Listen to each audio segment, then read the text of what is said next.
Bonjour mes chers amis Lion, ascendant et lune en Lion. C'est avec grand plaisir que je vous retrouve. Donc sachez que c'est pour tout le monde, hein, pour tous les lions, ceux qui ont même la Vénus pour l'amour. On va regarder ça globalement, ce qui va se passer. Donc avec un tirage sur 3 cartes de Lenormand. Ensuite, une petite coupe pour voir l'ambiance. Et puis 3 informations ici pour vous et une relation sentimentale aussi avec les sentiments. Mais c'est vrai que là, il peut me parler de quelque chose de principalement lié au cœur, parce que je vois quand même l'engagement, l'anneau. Il y a le cercueil qui me parle de fin, ainsi que la croix. Alors, fin d'un contrat, fin de quelque chose qui est douloureux parce qu'on a des nuages. Mes chers amis Lions, le mois de mars, ça va pas être un petit peu, ouais, il va peut-être vous demander un changement, quelque chose à faire. Vous allez faire une croix sur une relation, sur un contrat, sur quelque chose qui est scellé. Peut-être qu'effectivement, vous voulez, vous êtes croyant, vous priez pour un mariage, vous priez pour vous associer, vous priez peut-être, mais en même temps, j'ai envie de dire que la croix, normalement, c'est quelque chose de douloureux. C'est une personne qui est triste, triste parce qu'elle doit faire un sacrifice. Elle doit se sacrifier. Elle doit faire une croix sur son couple, sur une association, sur une collaboration, sur un engagement, sur une signature, sur un achat, sur quelque chose d'important. Hein, parce que voilà, l'anneau, c'est quand même important, c'est un signe fort d'engagement. Donc là, il y a de la tristesse, il y a du sacrifice à faire pendant ce mois. À vous de voir. Ah, c'est peut-être pas le bon moment. Euh,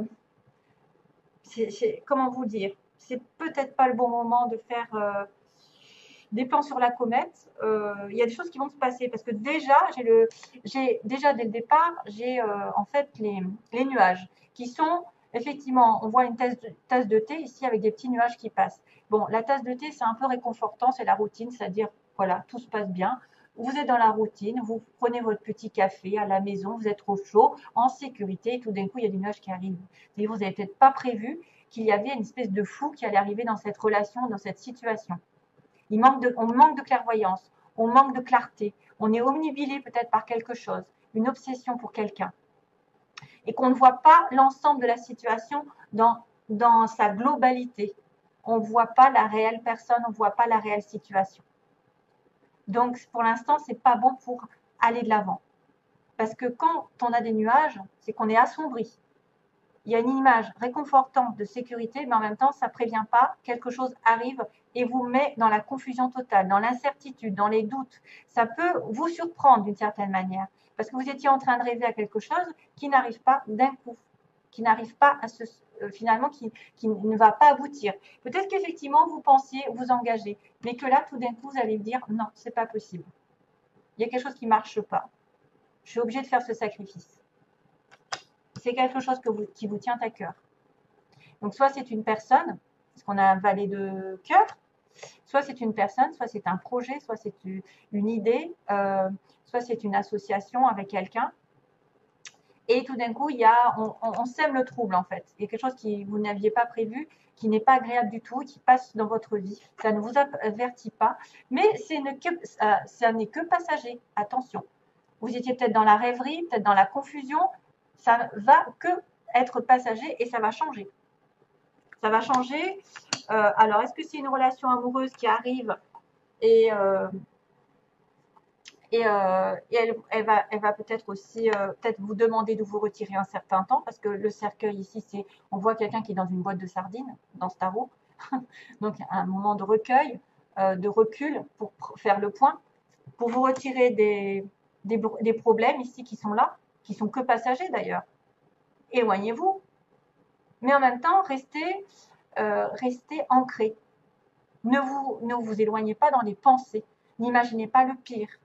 C'est juste rester alerte, aware, alerte aux signaux qu'on vous envoie. Sur une relation amoureuse, sur une relation, sur quelqu'un que vous aimez, il y a des problèmes passagers.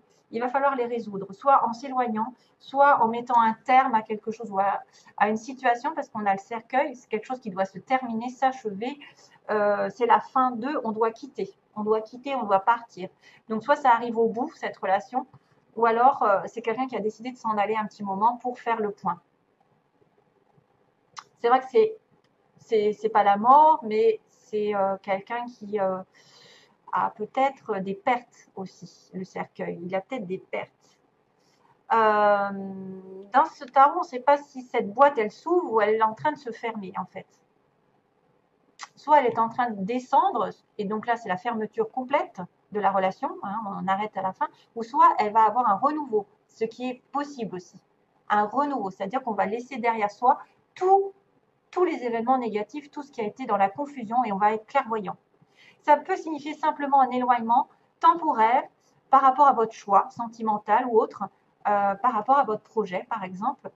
Et peut-être que vous êtes effrayé, vous êtes anxieux, et que finalement, ben, c'est pas si mal que ça, parce que ça va être la fin des circonstances difficiles dans votre relation, dans votre situation qui vous est propre.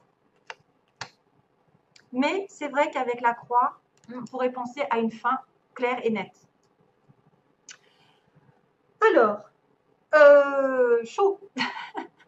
C'est chaud.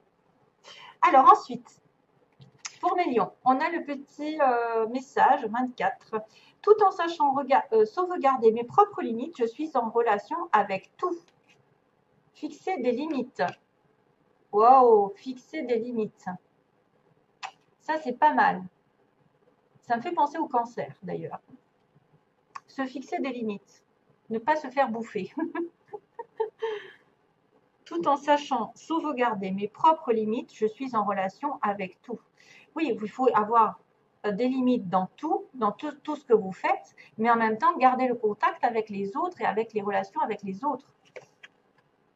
Mais sachez quand même déterminer vos priorités aussi. Fixez des limites dans votre relation ou dans votre vie en globalité. Sachez fixer des limites. Alors, deuxième conseil, on a dit Dieu est votre source. Dieu est toujours là. Alors, tout ce dont vous avez besoin est fourni par la source infinie de Dieu et votre foi ouvre la porte qui vous permet de recevoir. Donc, c'est vrai qu'il y a une notion de croyance ici, de foi avec la carte de la croix. En Dieu, il n'existe aucun manque ni limitation. Il existe une abondance qui peut être partagée par tous. Donc, si vous manquez de quelque chose, priez, il vous entendra.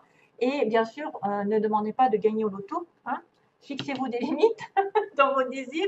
On ne peut pas tout avoir au bon moment, mais quand même, sachez que quand on est en manque, il suffit il ne faut pas demander l'aide de Dieu que quand vous êtes dans le malheur. Il faut aussi le remercier quand vous avez tout ce que vous voulez, même si vous avez très peu, c'est déjà pas mal. Si vous avez un toit, si vous avez de quoi manger, des enfants, la santé, etc. Hein, on ne le dira pas assez, il faut toujours dire merci. Il ne faut pas s'en référer à Dieu et demander une réponse tout de suite sous prétexte que vous êtes dans la douleur. Il faut toujours avoir ce lien en permanence avec lui. Et c'est comme ça qu'il vous récompensera. Parce que vous le remercierez d'avoir ce que vous avez déjà. Et comme ça, il pourra vous envoyer encore plus. Si vous ne le remerciez jamais, si vous êtes toujours insatisfait, que vous râlez, que jamais ça va dans votre sens, et il va se dire, mais pourquoi je te donnerais ça si toi, tu ne vois pas ce que tu as déjà, hein, aussi. Alors, quand même, on finit vers la flamme de l'amour. D'ailleurs, c'est pour ça que je l'ai mis à la fin. La flamme de l'amour. Regardez cette carte comme elle est belle. Alors, on vous dit, laissez le pouvoir infini de l'amour irradier inconditionnellement dans toutes les directions. Restez ancré dans la conscience de vous-même et dans votre propre vérité. Le pouvoir de guérison de l'amour vous aidera à consumer les illusions, et vous découvrirez de nouvelles possibilités. C'est une période puissante de transformation, d'idées et de créativité.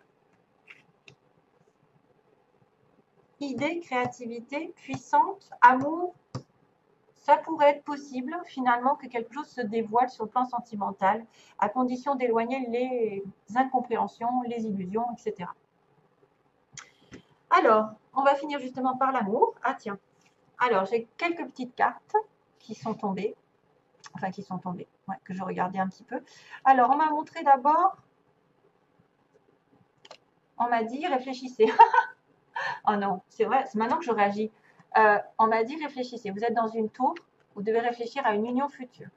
Réfléchissez par rapport, merci. Réfléchissez par rapport à une union, alors dans laquelle vous êtes ou une future union. Mais il y a un moment quand même de solitude. Un petit peu ça. J'ai l'impression de voir ça. Réfléchissez. Le consultant, monsieur consultant, probablement vous, à million, ou votre partenaire, celui que vous avez en tête, est blessé. Donc, ne l'oubliez pas, peut-être qu'il a eu des blessures dans le passé, peut-être qu'il est blessé dans cette relation actuelle, peut-être que vous lui avez fait du mal.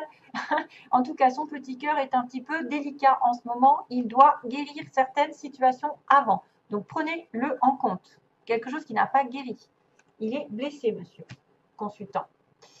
Et j'avais aussi la blessure avec la trahison.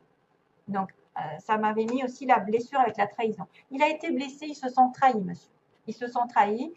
Peut-être que c'est lui, peut-être que c'est vous, mais en tout cas, il y a une trahison et une blessure qui apparaît dans cette relation. Et puis, j'ai aussi tiré le labyrinthe avec le visuel, comme si c'était compliqué de vous voir. C'était compliqué d'avoir des visus, peut-être de vous voir face à face, de discuter. Peut-être que vous allez le voir, mais vous allez vous sentir bloqué par rapport à cette relation. Hein. Moi, je vois plutôt quelqu'un qui a du mal à avoir l'autre. Peut-être qu'il est au loin, peut-être qu'il est dans une relation bloquée, ou il est en mariage, ou voilà, il y a quelque chose qui l'empêche de vous voir, qui est compliqué. C'est pour ça qu'il y a peut-être une montagne. Il y a peut-être des nuages.